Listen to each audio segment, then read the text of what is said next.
Hi, and welcome to Chapter 10, 3.10, the late 20th century and all the way up to the present day. Today we're going to be looking at what we call contemporary art, but really we're looking at art sort of from 1960 up until now. We're looking at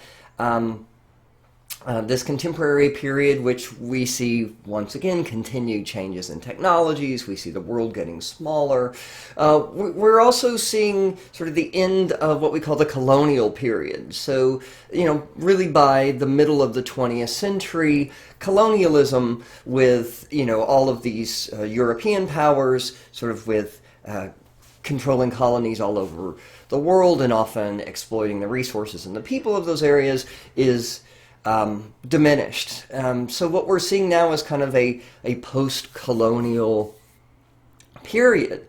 And in this period, what we're going to be seeing is sort of people who were often disenfranchised, whether that be ethnic or religious minorities, or people of color, or women, or LGBTQ people, really start to gain voices. And the art world up until a really only a few decades ago was dominated by primarily European art and in many ways primarily art by men. That's not to say that women didn't have a huge contribution, but when you sort of look at the numbers and look at art shows and how many people contributed, it was always predominantly men, but that has sort of changed quite a bit over the last few decades. We're going to be studying this a concept of postmodernism, a concept I think we introduced in the last chapter in form of architecture. And we'll talk more about postmodernism in a minute, but it emphasizes complexity and context. Once again, we're in the post-colonial period, so we're going to be looking at sort of the effects a little bit of that and explore social structures and look at a lot of different diverse perspectives in art. So we're going to continue where we left off with the end of sort of pop art. And I think minimalism we covered.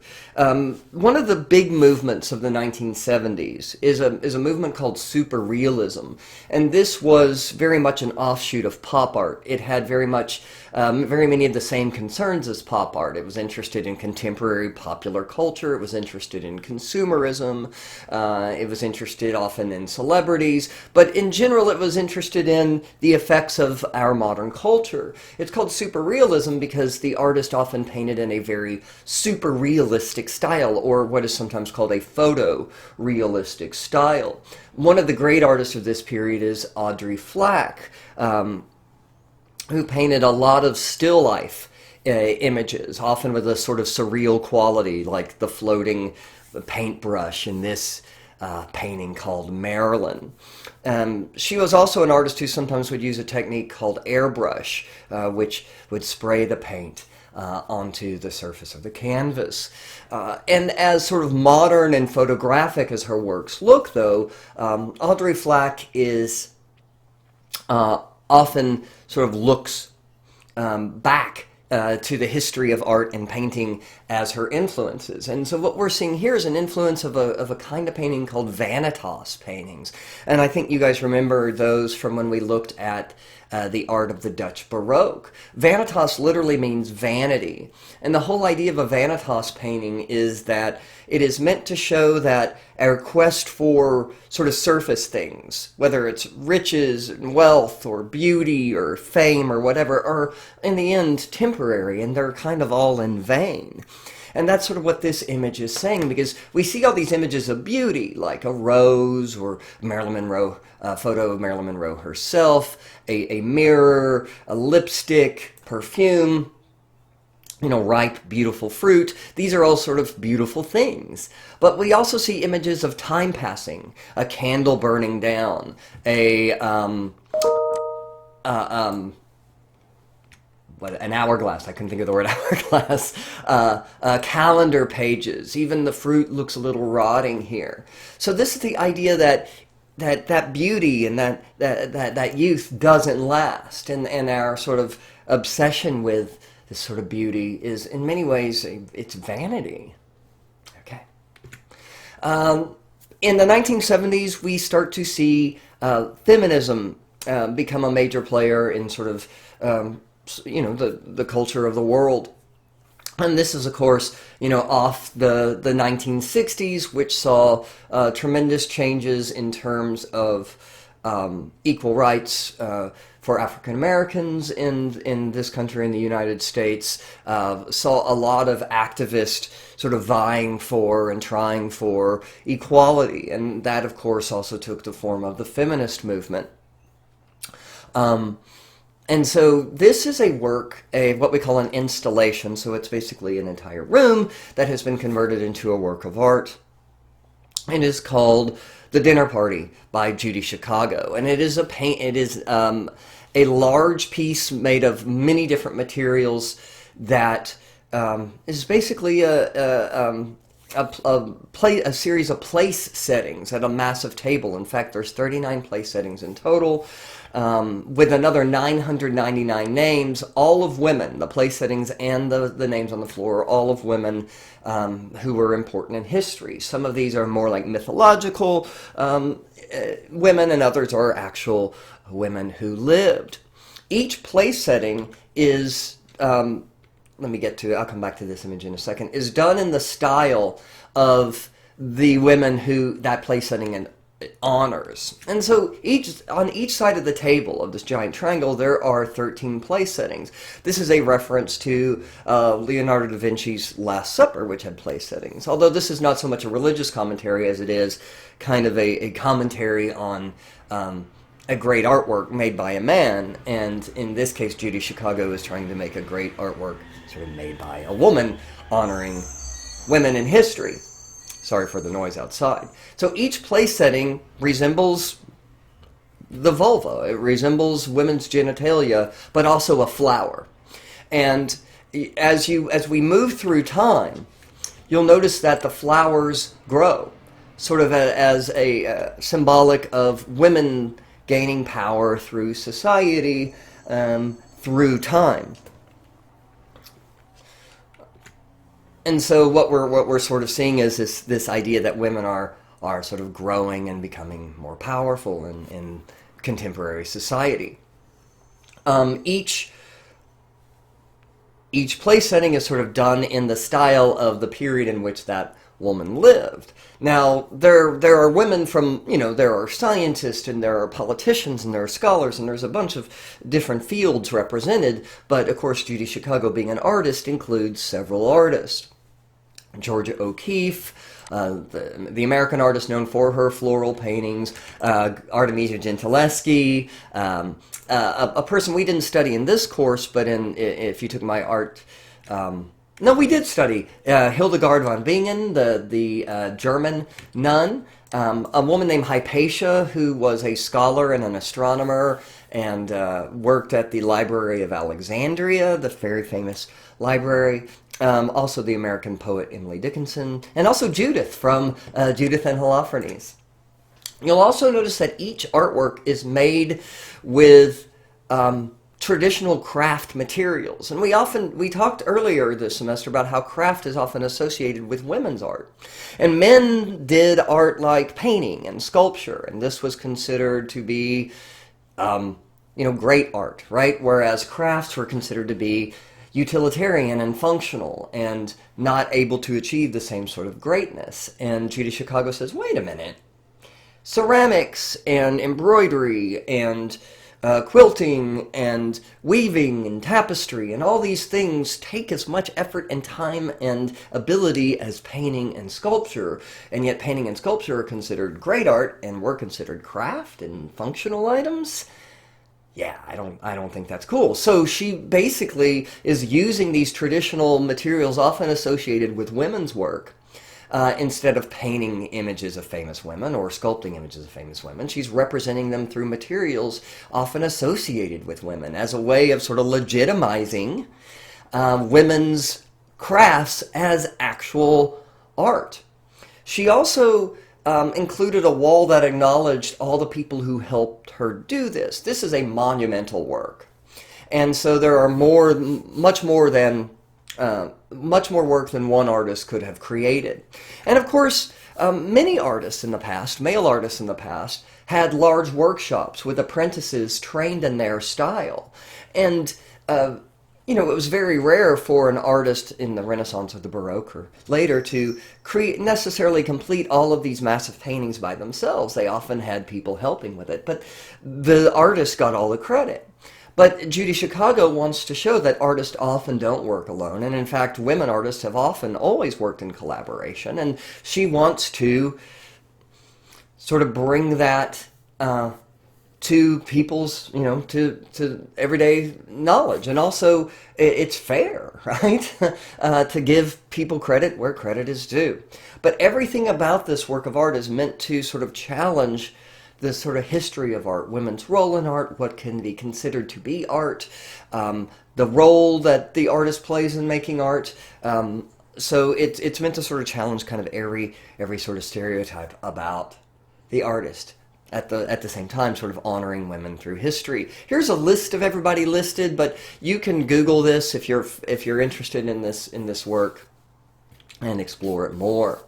Another group of women artists were called the Guerrilla Girls, who would all remained anonymous, and they sort of took their they were heavily influenced, especially by Dada, in the fact that they often challenged the sort of the art establishment. And this was very much a protest movement as well as an art movement, and it was often pointed out the unfairness of women's role in the art world, where you can see here in this work, less than 5% of the artists in the modern art sections are in the Met Museum are women, but 85% of the nudes are female. So, they're sort of challenging here, and asking, what do you have to do if you're a woman and you want to get your work into the Met? Do you have to take off your clothes? The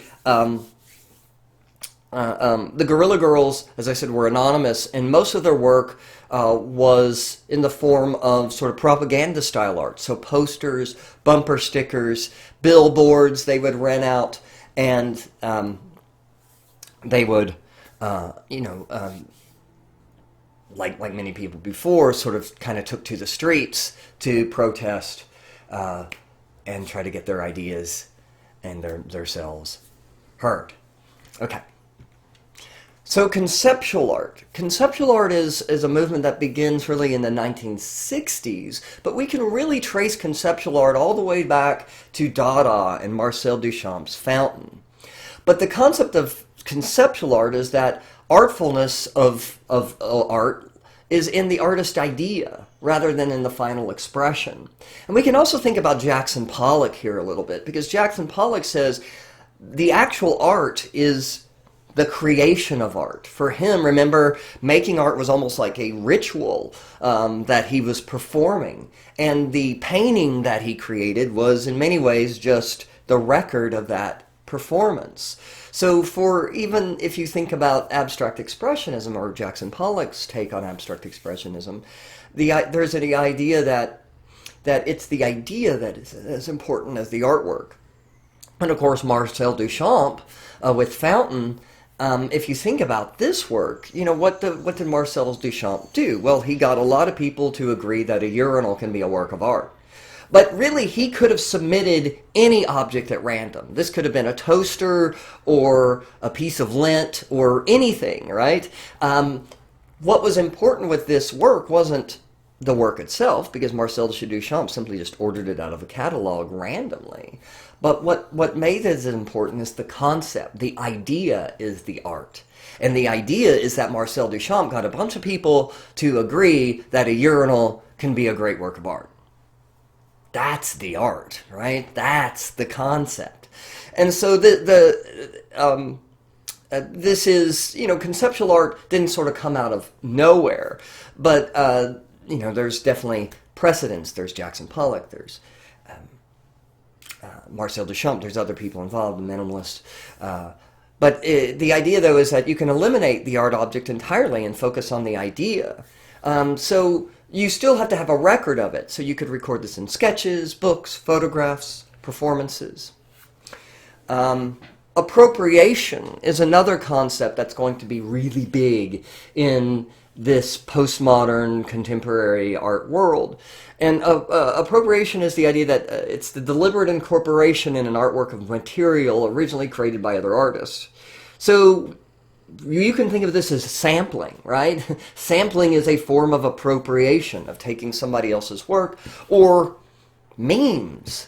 Memes are textbook appropriation. You take somebody else's work, you take a clip from a movie or a TV show or whatever, or another meme in some cases, and you add your own spin onto it. You use that work in a different way. That's appropriation, and we live in the culture of appropriation. We live in meme culture. All of you guys are appropriators.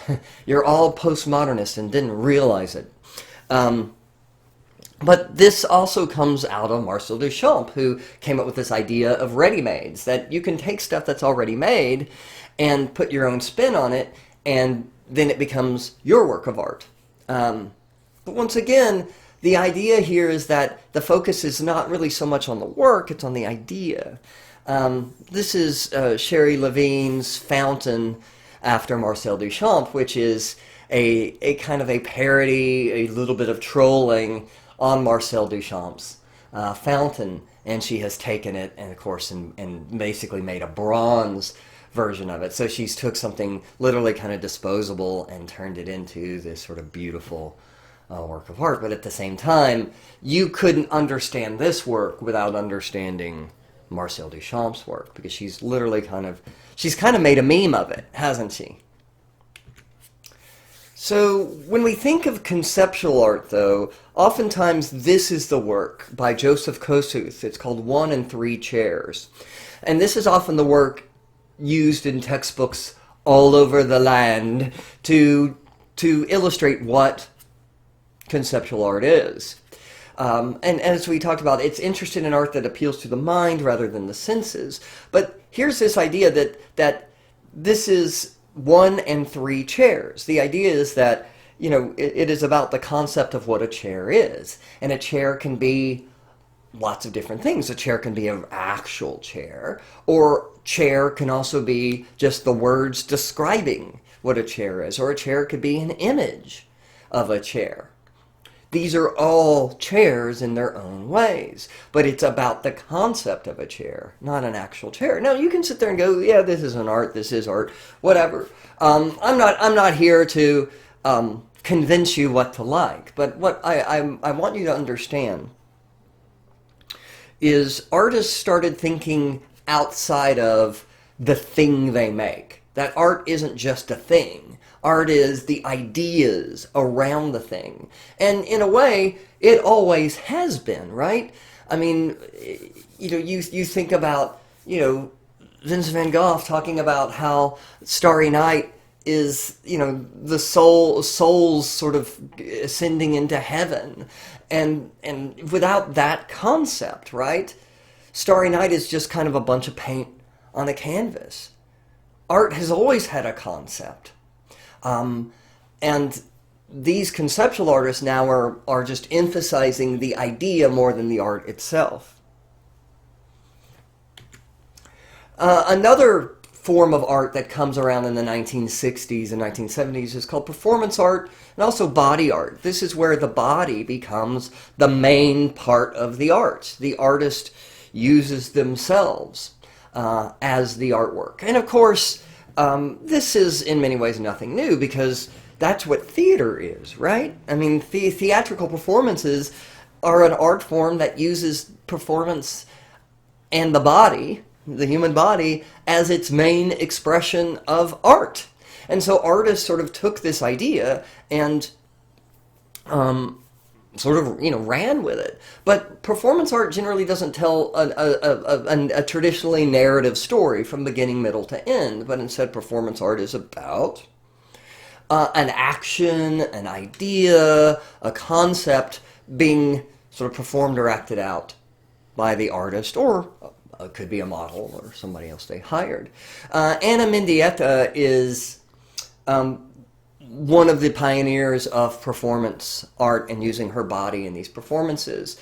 And it's hard to see, we can't really separate, it's hard to separate her personal story from the art she made. Because she was grew up in Castro's Cuba, and her parents were very much against the regime there, and they eventually all fled to the United States. She and her sister left before her parents, but they all basically ended up in the United States. And so a lot of her art is about kind of going back to the land, because she feels like a woman who was displaced from where she was actually from. And so a lot of her art deals with the land. And she would often go to, locations, very remote locations, out in the middle of nature, really, and do these performances, oftentimes alone or without very many people around. And so they only really exist as photographs. But so they're kind of her art is sort of a mix of her own sort of personal themes of a place, looking for really a place to belong. But also she was an ecologist, or ecologically minded, I should say. She very much saw like the destruction of our land and our environment, and wanted to sort of reconnect with that, and so a lot of her work involves these images of the body sort of emerging from natural landscapes, because her idea is that we're all from nature in the first place and we need to reconnect to it. And she often deals with sort of natural elements like water, earth, fire, blood. She deals with the natural cycles of life, death, rebirth. She has many works that make up this larger body work called silhouettes. So literally she would sort of place her body in these natural environments, kind of creating a silhouette of her body in these natural places. I hate to focus sometimes on the more lurid aspects of an artist's life, but I have to mention something here because it's very important to Ana Mendieta's story as an artist. She was married to another artist named Carl Andre, and in 1985, she and Andre got into an argument, and she fell off out of her 34th apartment building balcony, and she was found with scratches on her arms. There were neighbors who said that they heard arguing before, but Carl Andre got a trial, not in front of a jury but in front of a judge who found him not guilty. There's a lot of people who think that that was a mistake and that he is guilty of her murder. It's actually a very, very tragic end to this woman's life, because she is really one of the great sort of performance artists and body artists. Earthworks. So we've already looked at earthworks a little bit. We talked about this work. We talked about Robert Smithson's Spiral Jetty. And earthworks, or sometimes known as land art, is work that uses the land itself as the materials to make art with. And of course, there's often environmental and ecological concerns by the artist when creating these kinds of works. You remember, Spiral Jetty is made to a road, so it draws our attention to the landscape and the environment, but it doesn't intrude or destroy it. Another environmental artist is an English artist named Andy Goldsworthy. And Andy Goldsworthy is an artist who works in a natural landscape, but often on a much smaller scale than Robert Smithson. And Andy Goldsworthy's works are often meant to be extremely temporary, where, Robert Smithson's Spiral Jetty is eroding over a period of years. Andy Goldsworthy's, sometimes his works last a few seconds and then they're gone. So he can only really capture these works through photography. And he does this by arranging natural elements in their natural environments. He Well, for example, like what you're looking at here, he will take leaves and arrange them into a circle. Sometimes these can be very frustrating to create and take hours and hours and hours and hours, sometimes days to even get right, and then they only last for, a few seconds. Some of them last longer, but once again, he's kind of taken this idea to the extreme that he wants to, by sort of tweaking nature, bring our attention to it, but he doesn't want to ultimately disturb it for too long. And it's also fascinating that these art pieces, which existed in the real world, are mostly only known as photographs. So once again, here's this technology that allows us to see something that would otherwise have been impossible for many people to see. But if you look at his works, they're fascinating because he doesn't use any outside tools. Everything that you see is created with whatever is on the ground. So it's almost like he's, it's kind of almost like a survivalist living off the land, but he's making art with whatever's available. I love the creativity that goes into these works.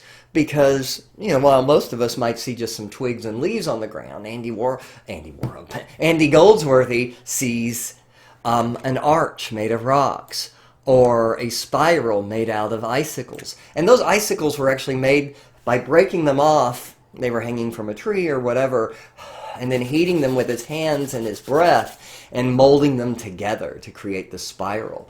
Or these rocks were created by breaking the rocks with other rocks and then scratching the surface. But you can see he makes art with stones, with flowers, icicles, feathers.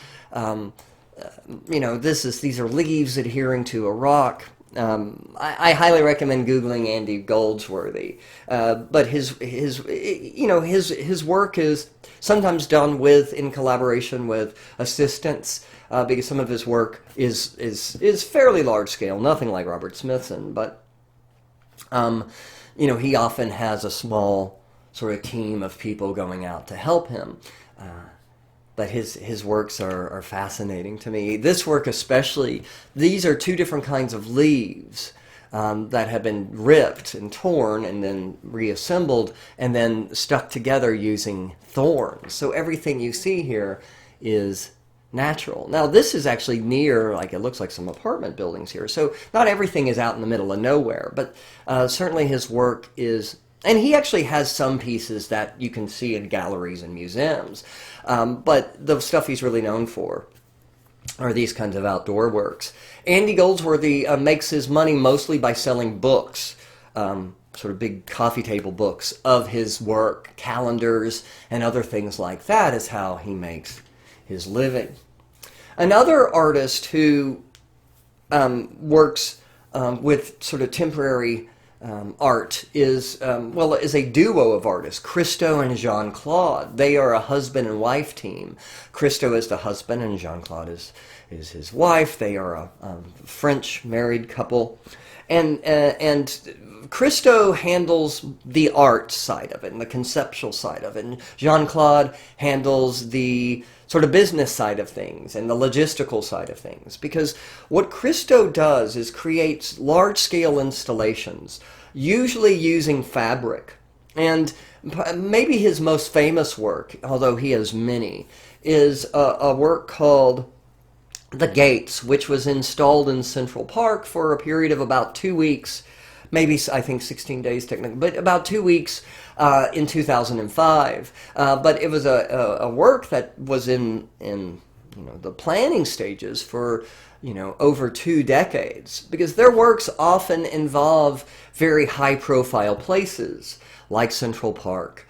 They often are massive in their scale, and they take years and years of planning, because you have to deal with city ordinances, you have to deal with reserving the spaces, you have to deal with the police, you have to deal with local businesses. They are a logistical nightmare. And what makes them even more impressive is Christo and Jean-Claude don't take any sort of grants or anything like that. Everything is self-funded.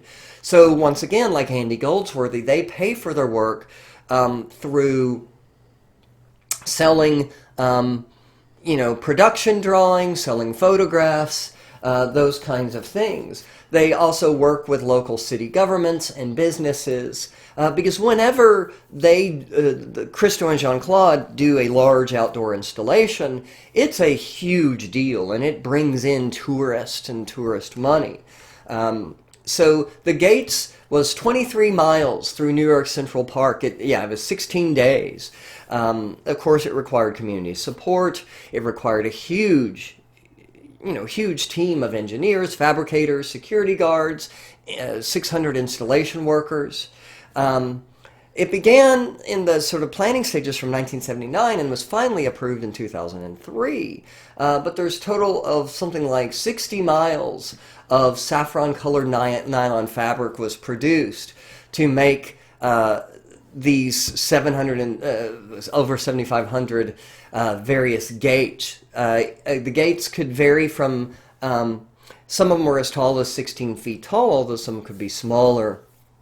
And they could range from 5 to 18 feet across, depending on the width of the walkway. So after the gates were taken down, the materials were recycled. So Christo, like Jean-Claude, wants to bring our attention to the environment, or an environment, by putting something that is intrusive in it, that seems out of place, like a big orange banner in the middle of Central Park. And yet, at the same time, as environmentalists, they don't want to leave a footprint. And you can notice that the gates actually they don't disturb the ground. They're sit on these sort of heavy bases. So, these are not meant to ultimately disturb the environment around them. But by being so incongruous, by standing out from their environment, they actually make us notice the environment more. Like the image on the right, we actually start really looking at the shape of these trees and how the snow falls on the branches in a way we might not, with an intensity we might not, if these giant orange banners weren't there. But the banners make us sort of look at the entire natural environment kind of as a work of art, and we start noticing things that we normally wouldn't. I had to put this picture in the lower left. I found this Googling, and I thought it was hilarious. The orange crackers. Somebody said. Anyway, but if you've ever been to Central Park, it is massive. It's miles and miles and miles long, and it's like this gigantic park in the middle of New York. And he pretty much covered every single walkway with these banners. But it's not just these banners. In fact, what Christo is more known for are his giant wrappings, where he will take large pieces of fabric and cover things up, like these islands off the coast of Florida and Miami. And what Christo does is that he basically says that one of his inspirations is Christmas, because he's playing with basic human curiosity. And by doing this, he's doing something the opposite of pretty much every other artist. All artists basically want to show you something. Art is about demonstrating an idea, right? Or illustrating an idea. It is showing you something. Christo covers things up. And by covering things up, he actually is creating more curiosity and more interest. And it's like Christmas, right? At Christmas, we look at those presents under the tree, and I know some of you probably peeled away the corners a little bit to see what was under them. I know who you are. But once that present is covered up, we're fascinated by it. We want to know what's behind it. We want to know what's behind that wrapping. And our mind starts imagining all sorts of things. And then Christmas Day comes, and we finally get to unwrap that big box from Grandma, and it turns out to be a bunch of socks and underwear, and we're disappointed. But it was really the anticipation and the curiosity and the not knowing that created interest, right? And so, like, this entire time, even though you know what I look like, and you've been watching these videos now for a while, me covering up my face has created a sense of anticipation. It has created a sense of curiosity and excitement. But as soon as I remove the barrier, it's just ugly old me again, and you guys don't care.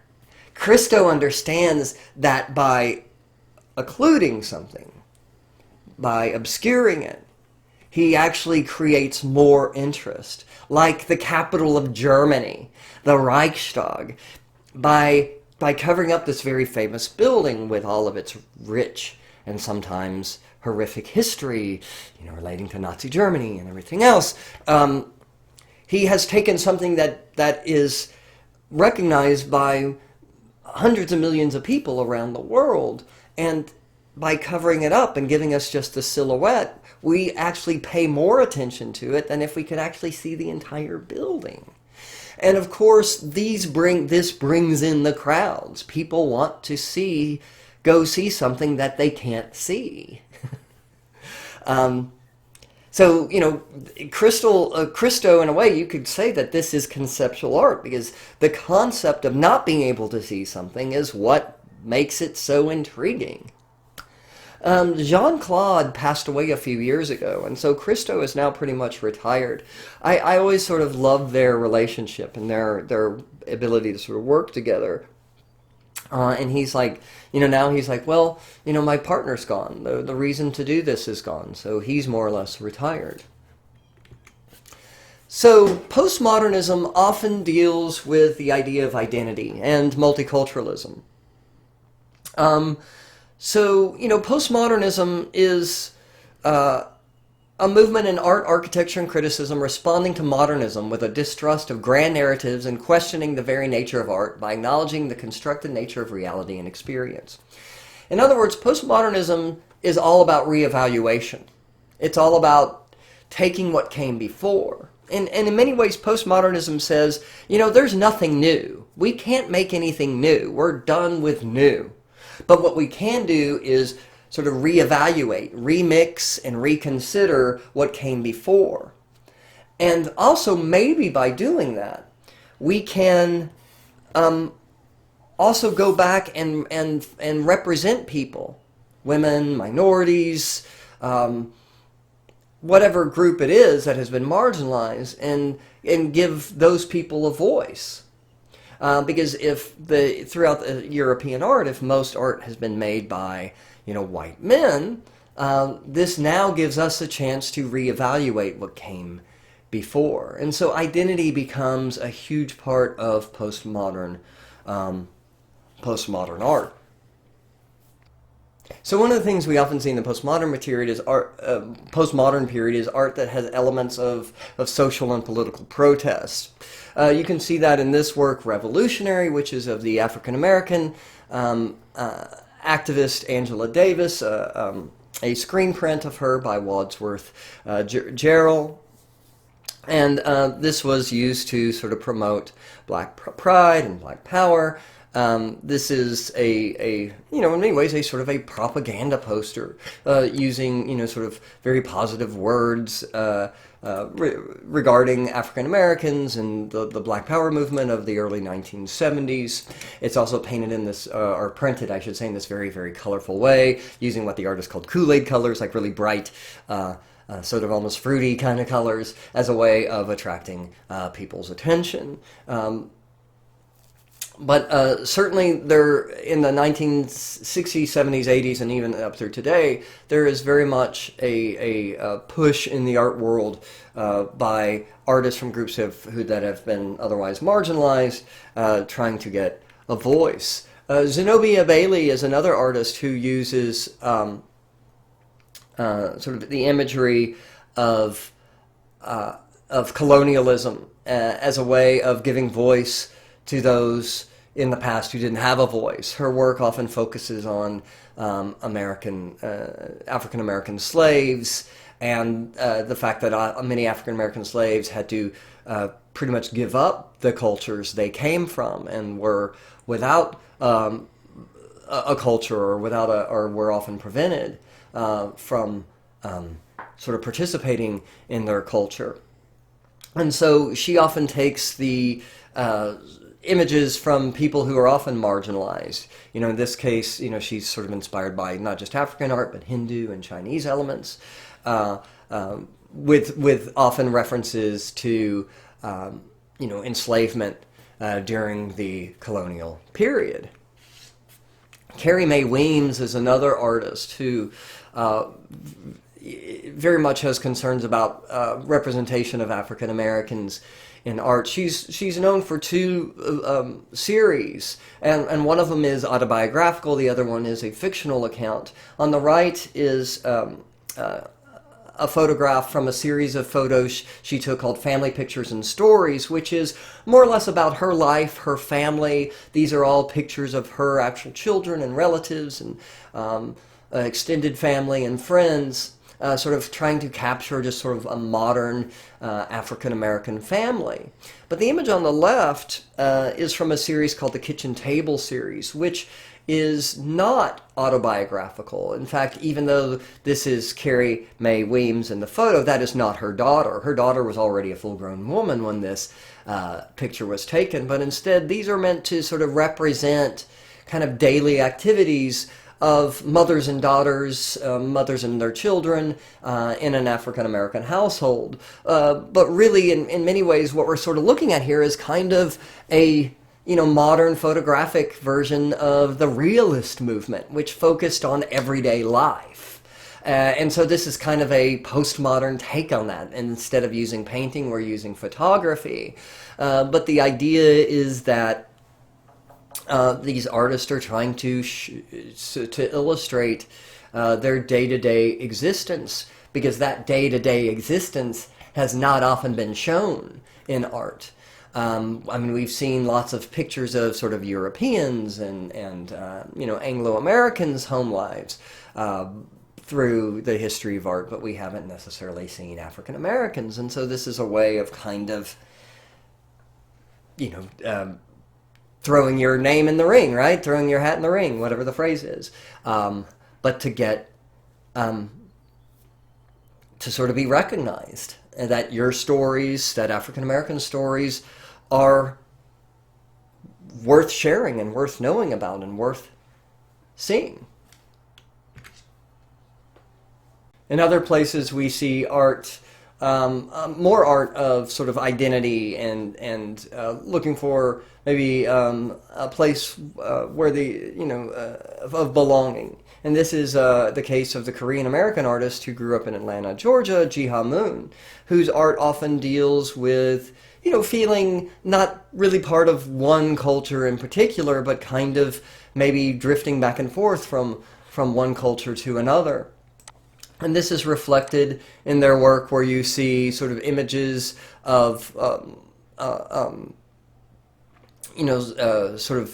Korean style or East Asian style art, brushstrokes, sort of anime kinds of imagery, and then along with sort of more American pop art styles. There's a reference to Roy Lichtenstein down here. These sort of flowing abstract colors maybe resemble a Mark Rothko, but this is a person who lives between or among several different worlds, and they are sort of trying to illustrate all of those here. Another artist dealing with this idea of identity is the Iranian artist Shirin Neshat, who moved to America in the early 1970s and then moved back to Iran.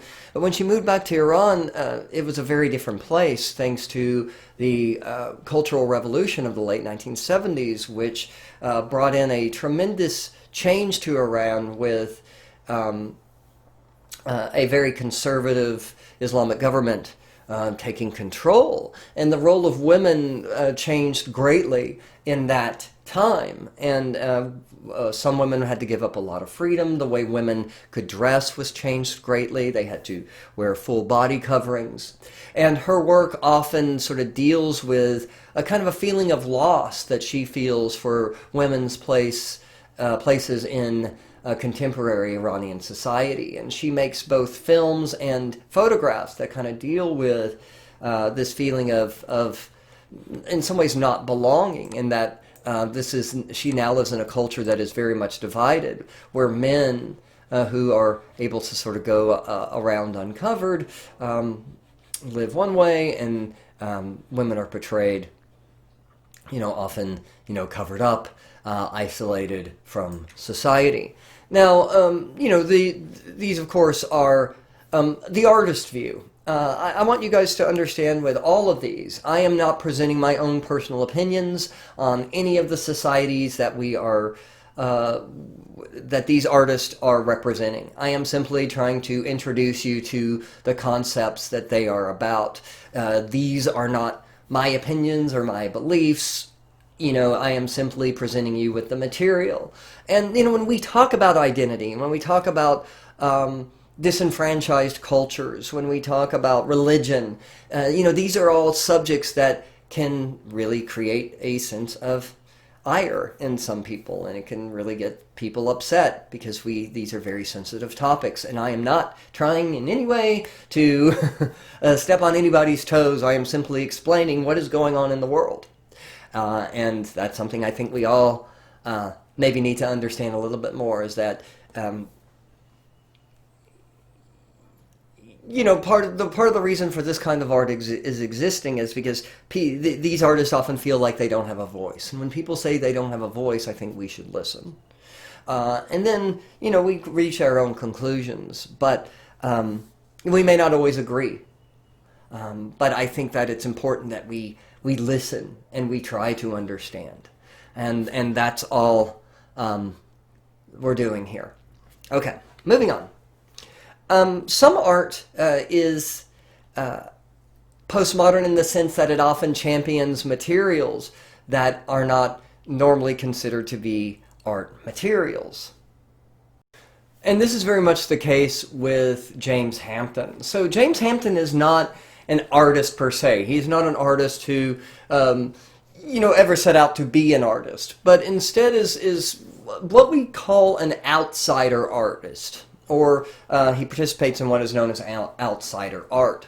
Outsider art is sort of a big umbrella term used to describe art created by people who are really non-artists, who don't necessarily do art professionally, and often don't think about art in the same way that an artist would, but instead will often make art for their own personal purposes. Those could be religious or spiritual purposes. They could be as a way of entertaining family or friends, but the goal is not to be an artist and to participate in the art world and to sell your art and have it necessarily seen by a broad public.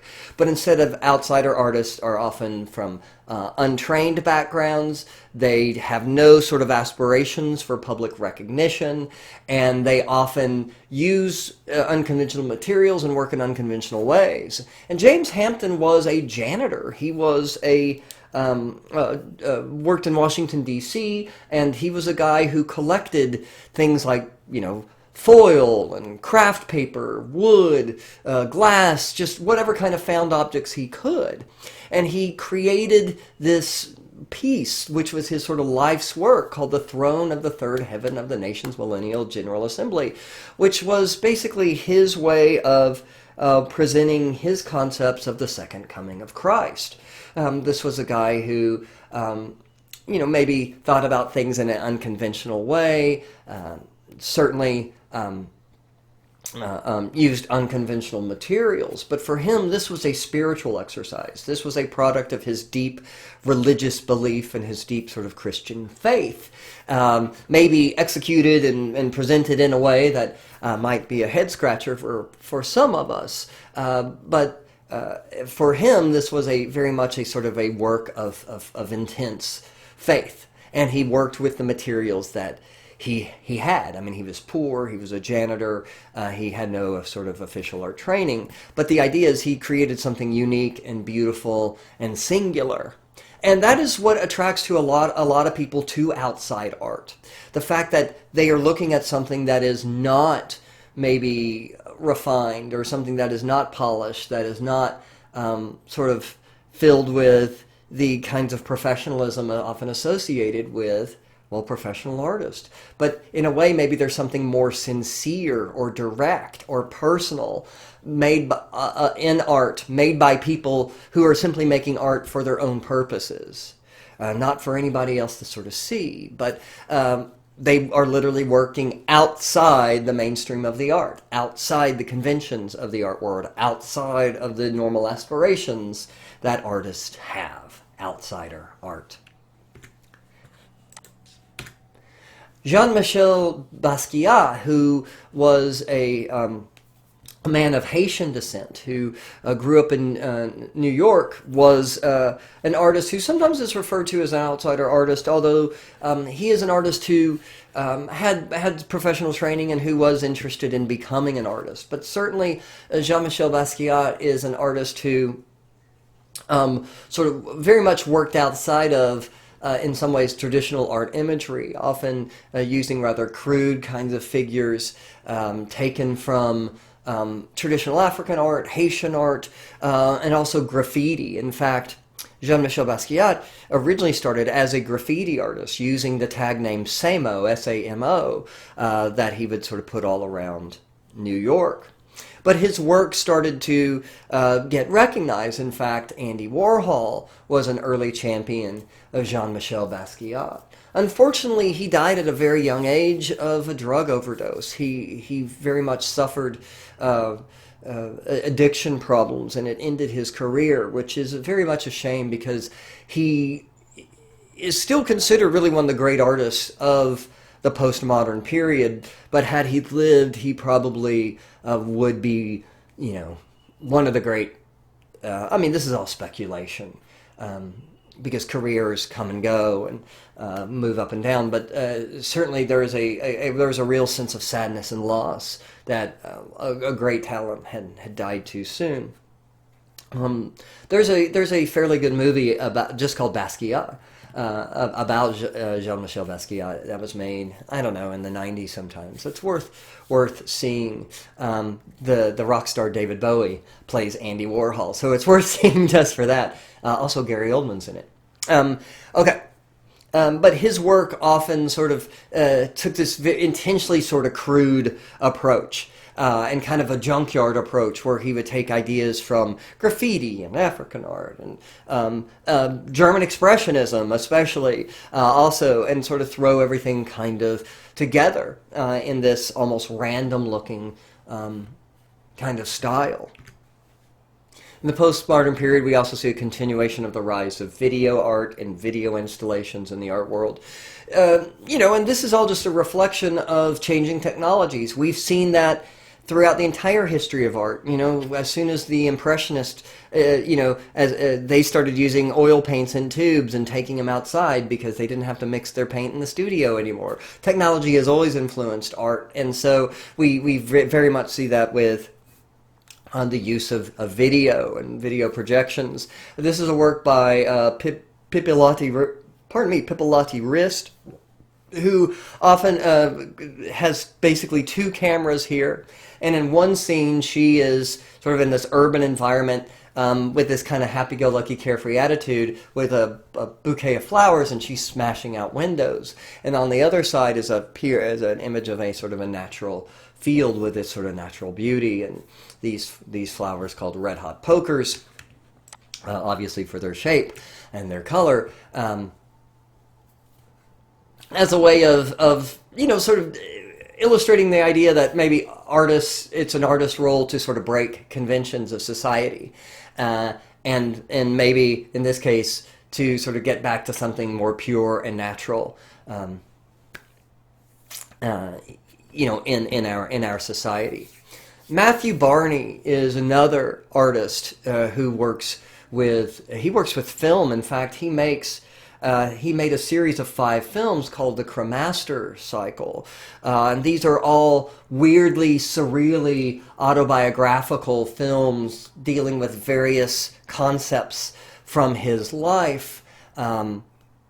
He often plays fictional characters, but his works are very strangely bizarre, incorporating imagery from ancient mythologies, whether it's Greek or Hindu or, also a bunch of different mythologies from around the world, using weird modern technologies, and they're on a grand scale. I mean, some of his films involve like the Goodyear blimp. They involve horses running on a racetrack. These are shot like big budget Hollywood movies, but they're very strange, sort of multi-layered films that are filled with all this sort of bizarre imagery and symbolism. but there's no sort of traditional narrative or dialogue. They're almost like sort of weird living surrealist paintings, and they're hard to get hold of, but if you ever do see one, they're a bit of a trip. They're a bit of a trip. We also see artists experimenting with other kinds of filmmaking techniques. Natalie Djurberg makes claymation films where she uses a form of animation called stop motion, where instead of using frame-by-frame shots of a drawing, she uses frame-by-frame shots of sculptures, and in this case clay sculptures that she moves one frame at a time. You've probably recognized this technique from the very famous film A Nightmare Before Christmas, which is that's how that was shot. But her films are often grotesque and horrific. They often take these cute little characters and then she does incredibly horrific and violent things to them, kind of subverting the idea of maybe kind of like children's entertainment and turning into something sort of grotesque and surreal. The postmodern period is artists basically, they have no rules, right? They can do whatever they want. If you want to use video, if you want to use film, if you want to use claymation, if you want to, get a bunch of found objects and stack them on top of each other. Whatever you need to do to express yourself is what's important in the postmodern period. And so often you'll see artists who will not work with the same materials. They might do pieces in completely different styles. They might use completely different materials because the idea isn't that one material is sufficient.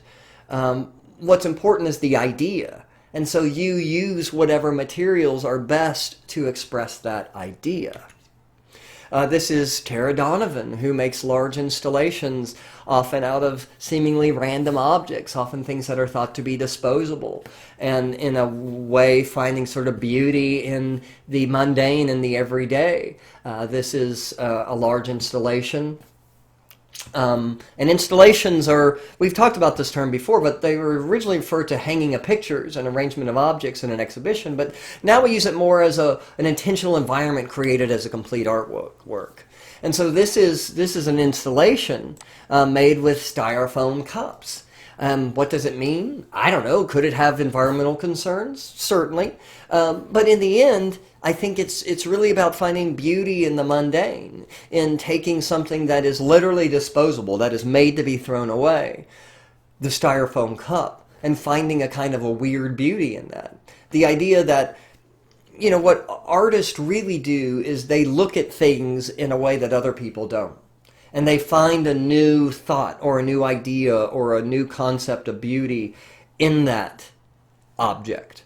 And I think that's what's going on here. This is strangely beautiful, this weird, sort of almost biomorphic, biological-looking kind of sculpture made out of styrofoam with lights behind them to make them illuminate. Another artist who creates large installations is Yayoi Kusama, who is a Japanese artist who she's obsessed with certain things, bright colors, polka dots. And she often uses works that create environments that sort of bring her a kind of a joy.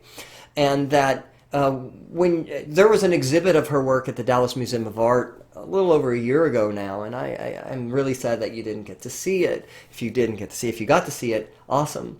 But her work is very much, in some ways, meant to be nothing but an experience for the viewer. Almost more like a theme park or an amusement park, or even going to a big budget Hollywood movie. The idea is that she wants to create this sort of unique, colorful experience that allows the viewer to sort of be immersed in a strange, bizarre world of her making. It's almost like she's inviting us into her own kind of crazy brain and all of these obsessions that she has. I mean, this is a woman who, you should Google a picture of her, who wears like polka dots all the time. And this is kind of her sort of thing. But there's this whole idea with installations that an artwork isn't just one singular object, but you can change an entire space into into an artwork, into an experience. So art is no longer just a painting on a wall or a sculpture on a pedestal, but it can be an entire environment.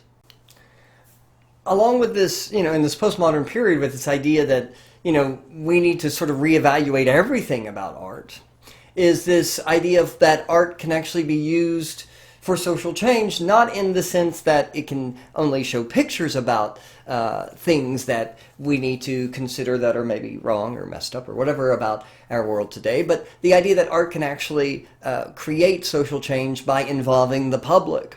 And that is the case with a project by Mel Chin, who has a nonprofit called Operation Pay Dirt that is meant to help get lead out of the soil. And this is something that after Hurricane Katrina, of course in 2005, this brought up a lot of lead in the soil of New Orleans. And so in a way to kind of combat this, Mel Chin created this project called the $100 bill, where he has people, children, adults, whatever, schools, libraries, everybody makes unique $100 bills, and they collect all of these bills, and then they're going to take these bills to Congress, and then they're going to exchange this sort of quote-unquote creative capital for actual funding from Congress. But this is, basically a kind of a fundraiser project. Fundred, you can see the play on words. But here it is, of course, the work of all of the people who are contributing that is important. And this is, something that, postmodernism says, is that art is not just maybe an expression of an artist, but it's an expression of a society, or it can be an expression of an entire group of people. And so, there's a lot of art today that we would describe as community art projects, using art as a way of getting people together, whether it's simply just to, paint a wall on a crappy looking building in a neighborhood to make it look better, or it's a project to bring people together or to raise money or whatever. This is, the idea now, once again, it's sort of like Duchamp's whole sort of concept that it's us, the viewer, that makes the art. Well, this makes that, literal, right? It is the artist just kind of, in this case, Mel Chin, just sort of like organizes everything, then everybody else expresses themselves as part of this project. All right, that's it. That is the end of the chapter. All right, guys. See you later.